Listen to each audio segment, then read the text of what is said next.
All right, welcome to the show. How are you doing? I'm doing great, Jason. How are you doing? Good. Tell us who you are, what you do. So I'm the co-founder. We've been running a life cycle full service digital agency based out of India. Been running that since 2012. And prior to that, I was in Australia for 10 years, working in an agency side world as well. So yeah, been on both sides, running an agency myself, and after moving to India, running an agency where we help and support a lot of other global agencies Cool. when it comes to their marketing operations needs. Awesome. Well, can you kind of tell us kind of maybe a little bit about the journey of building an eight-figure agency and like, was there any kind of significant milestones or hiccups that you faced along the way? Yeah, no. So definitely the journey has been very interesting, roller coaster. Not every day, not every year is the same. We have gone through a lot, especially the COVID times when there was a massive disruption in our revenue streams. Mhm. So that event is always very memorable, very close to my heart. Brought me a lot of learnings and a lot of lessons. So before COVID, our revenue was not very heavy on retainers. We have been always focusing on overall revenue and top line, not looking into the retainer arrangements, to be very specific. And then, like during COVID, like 40% of the revenue deep we faced. And then to overcome that was challenging. It Yeah. took us at least a couple of quarters to overcome that, and that was a aha moment that how important it is consistent retainer arrangements in an agency setup at a scale where you have a large team to support, and if you don't have those retainers in play, any such instances can destroy things massively. Luckily, we have always been profitable, always focusing on profit since day one. And that brings us to a really good cash flow that has helped us to survive during COVID. But Yeah. otherwise, yeah, that was been a tough. I mean, I even saw agencies really kind of struggle during COVID, even that had retainers, because depending on who they were going after, they're like, we have no money, like we can't pay you. Yeah, yeah. No, yeah, but for us, I think because we have been always diversified across different geography, different globe, uh, different industry, right? I think even if any one particular geography face any challenges, like let's say in last couple of years, U.S. economy has been a little uncertain, but then because clients are diversified across different geography, at times you get a lesser impact of one particular industry or one Yeah. particular geography having that disruption. Yeah. Well, you talk about always being profitable, and that's Yep. something, a lot of agencies struggle with is just really figuring out balancing growth and kind of profitability, right? Can you kind of talk about or dive into kind of your thought process around, maybe any systems that you've put in place to kind of achieve that balance? Yeah, I think it's a fundamental thing. Me and my business partner agreed when we started the business that we follow a profit first principle. So we want to make sure that uh, we don't always successfully achieve it, but we always keep it that as a very focused priority to ensure that profit is comes by design. It's not like an after effect in terms of what you Yeah. achieve towards the end of the year. Um, Always focus on services which are relatively less competitive and keep evolving your service offering as the market or your ocean becomes red. So keep evolving your services to constantly discover less reddish, if not pure blue oceans.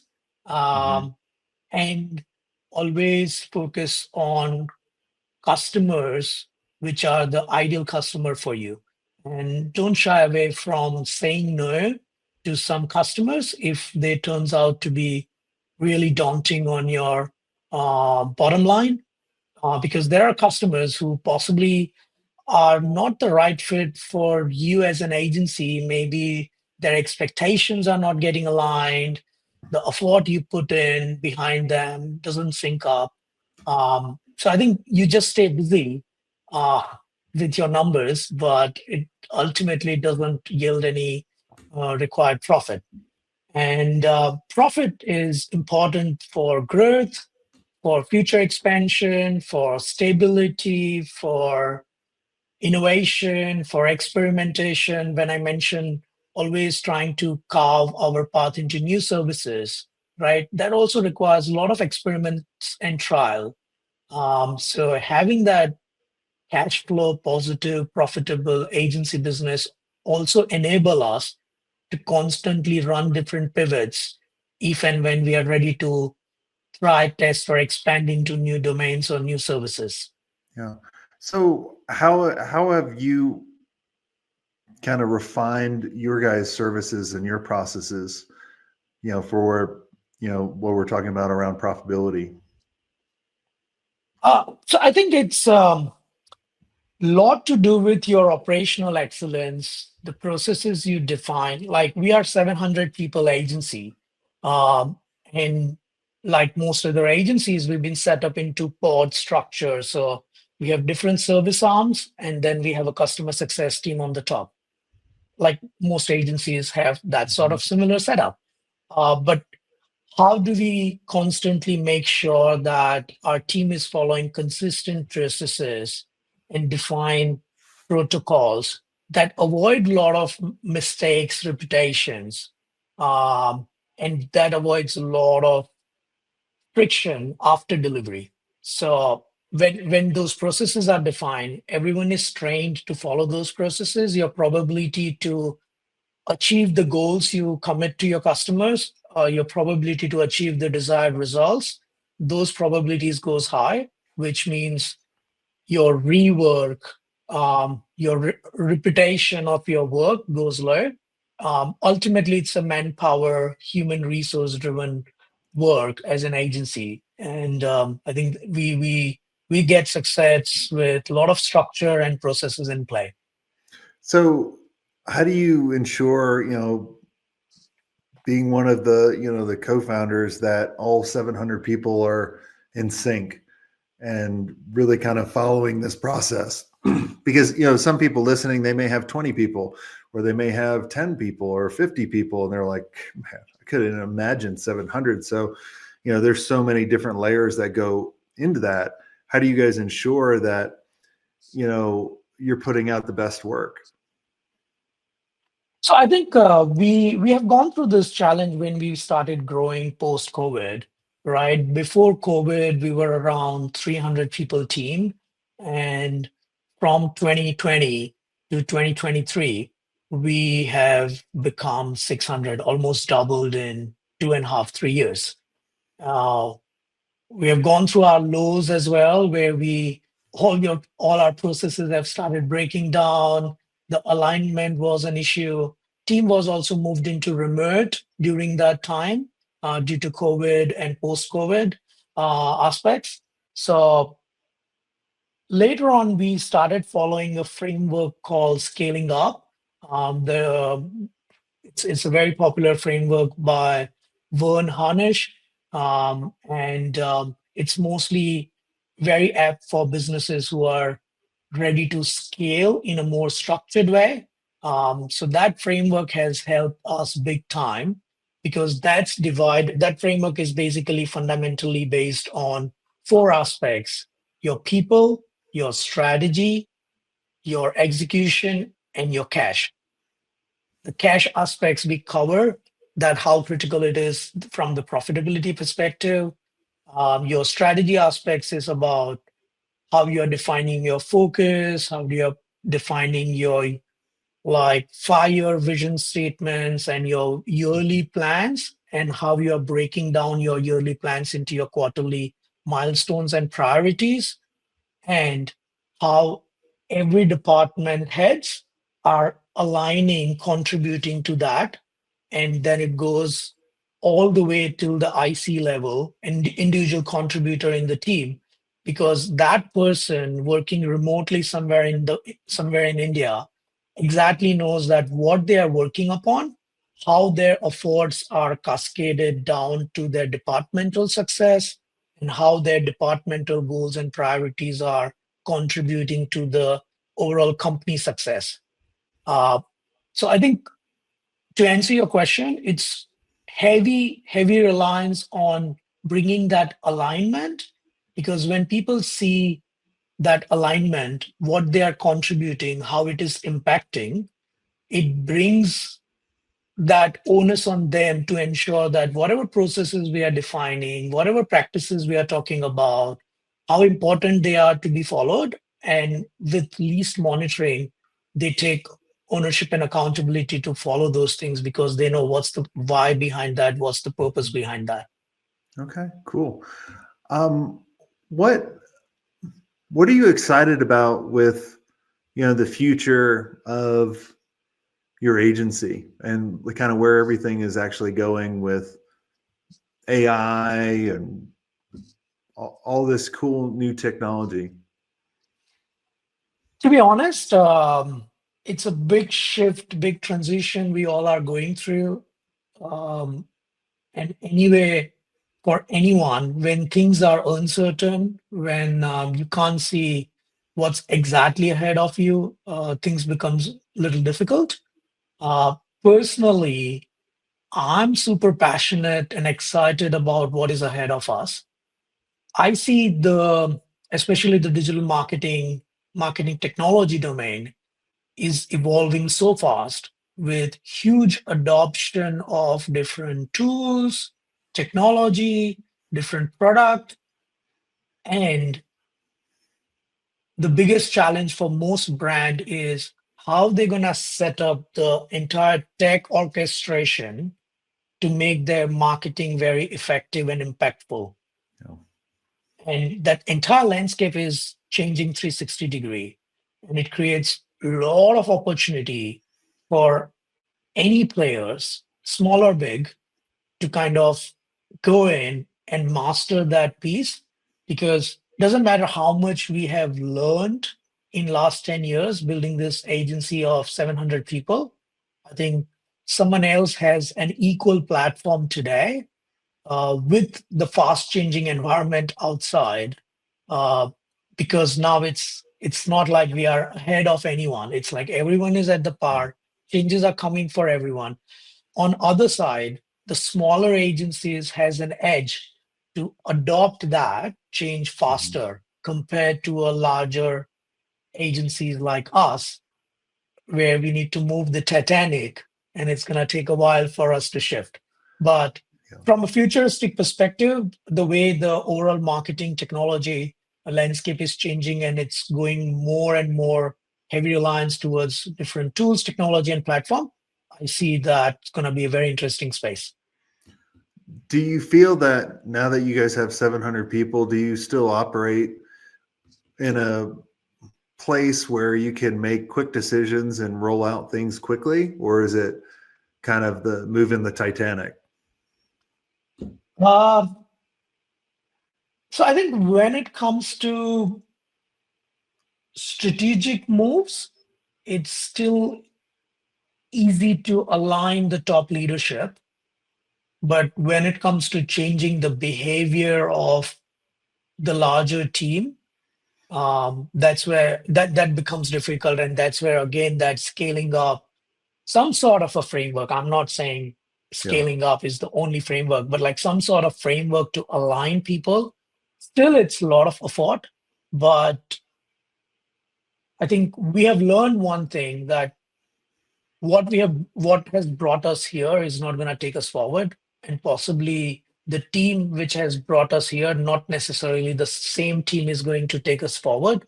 So I think that acceptance is there now. So we're just evolving with the right people who are continuously contributing to our growth ahead. And if not, we are also open to bring new people in, make changes in our structure and team based on who's very adaptable and agile, which is the today's ask. So Was that hard for you to get to this point? Like, because what got you to 10 people is not what got you to this point. And a lot of times in the very beginning, we're like, oh man, they trusted me in the very beginning and I need to take them the whole way. But I always kind of looked at, or no, I lied to you. I haven't always looked at that way. It was always hard, but I've changed my mind over the past decade where I look at it as a sports team or like an all-star team of going, hey, if I want to win this game, I need to have the best players on the field. And if there's one weak person, they're just going to keep scoring on us and they're going to yeah, keep going to that weak person. So have you gone yeah, through that too? very similar, similar. Netflix, no rules. Mhm. Um, uh, so yeah, I got inspired by that book. That's very similar as you mentioned. That my belief have evolved in last 4 years, especially since 2022 onwards. In last three years to be precise, where we started getting a lot of roadblocks to make a transition, make a shift at the Mhm. pace agents, the environment is changing. How can we adopt at the same pace? And when we go through those journeys, you realize. So yeah, I think it's a tough learning, but at the same time, I think people and empathetic aspect is still intact. Uh, we always tend to make sure that we give we work on giving enough time, enough feedback, and if we reach to a point of possibly parting ways with any of our team members who has contributed over years, at least making sure that they have enough time to settle down in their new roles, or they have enough time till they figure out a new opportunity. I think that's the best we can do. But like you mentioned, that if it's gonna be like you need an A player game, and that's the game we need to play. Yeah. Doesn't matter you are a 5 people agency or 500 people agency. And when you guys started, did you ever envision having 700 people and being this big? Um, no. I think it's like it has been an amazing journey. Now we didn't thought of that. We didn't build for scale. It was just out of sheer passion of serving and supporting brands because I was in Australia for 10 years, worked on an agency side. I, s- I myself struggle to grow that agency because of not getting the required skilled people um, at a scale or at a time when we needed them. And that's where I happened to start outsourcing myself. And from there, my thoughts about outsourcing, offshoring, nearshoring has evolved. And then one fine day, as one of the founding team member of an agency, I've told my owner, like owner of the agency, my mentor, saying, "Oh, I want to go back to India and I want to start my own agency." And he's like, "What are you gonna do?" And I said, "Like, I'm thinking about it." And he said, "Okay, why don't you just go and set up our offshore center, right? Because we need that support. We need the expertise, we need the scale, and we need that operational excellence." And that's where I started my journey. And then from there, I started supporting more agencies, other Mhm. agencies, and then we expanded from Australia to other geography. And that's where we are here today with 700 people, operations across different geography. Yeah. So, yeah, when I started, it was just supporting my own agency Yeah. with a small team. Yeah. Cause I know a lot of people are listening. They'd be like 700, like there's like, even I look at it going like, even the other companies that I'm spinning up and investing in and starting, I'm like, I would never want 700 people. I never would want over 100 people anymore, even though that's what the old agency was. But does it get, where do you find that it's the tipping point where the agency actually gets a little bit easier with the number of people that you have? You know, I found that around, you know, the 50 mark, where it's like, oh, well, you know, it's kind of, I don't have to do a lot. Like, I'm kind of just twiddling my thumbs a little bit. Yeah. To my experience, it has a lot to do with how you are structured Mhm. and as how you are structured as your leadership team. The way we are structured is we structured as different business units for different services, Mhm. and then each services has their business heads. And because they have a P&L level responsibility to run and manage and operate their P&L, so then from that lens, if you look at, so each services or each P&L is not more than around 100, 120, maximum 150 people. All of a sudden, that calculation from 700 to 150, now it start making a little bit more sense Mhm. and it start looking less scary.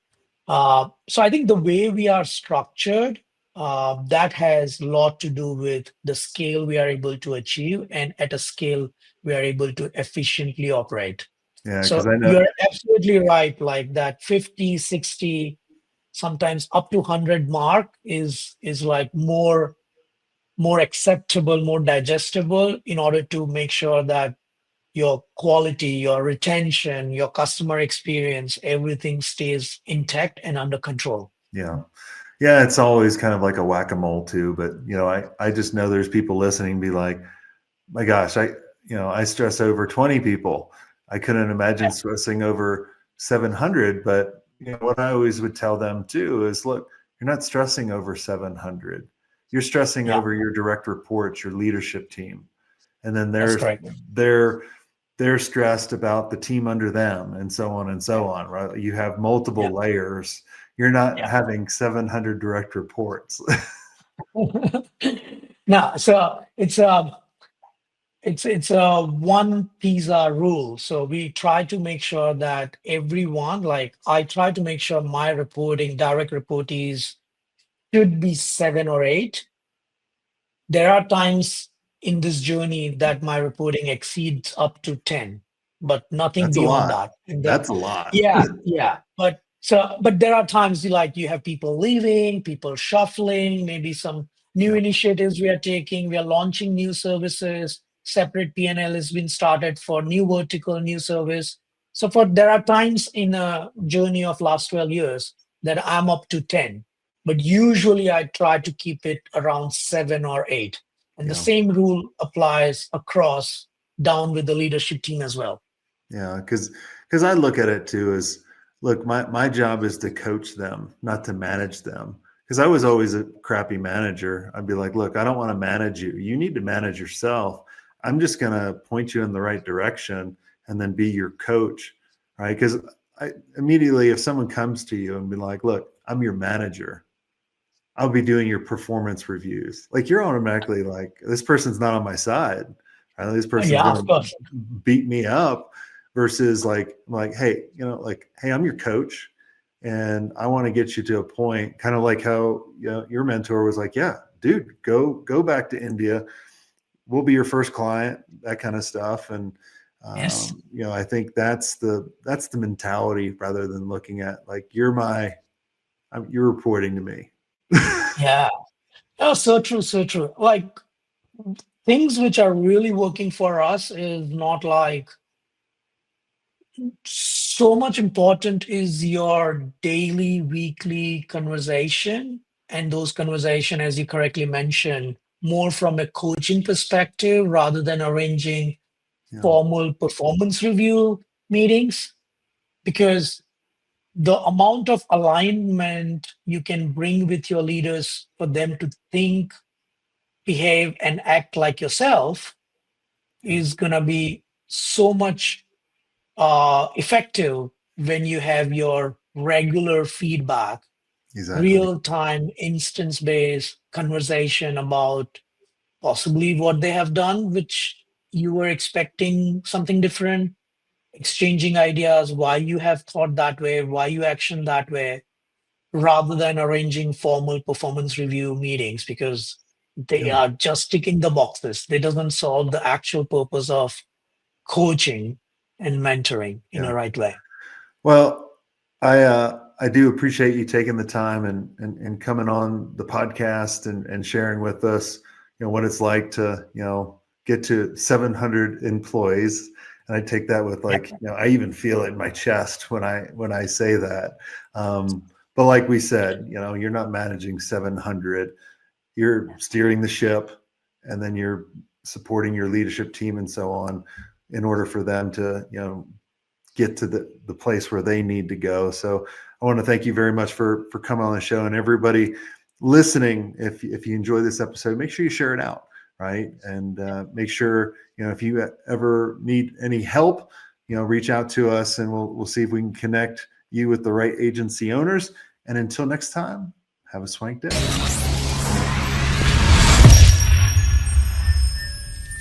I hope you enjoyed this content. If you want more content like this, make sure you click on the link on the screen or check out your most popular podcast platform where the full episode is there. And until next time, have a swank day. What are you doing? Go check it out. Click on the link. I'll see you soon.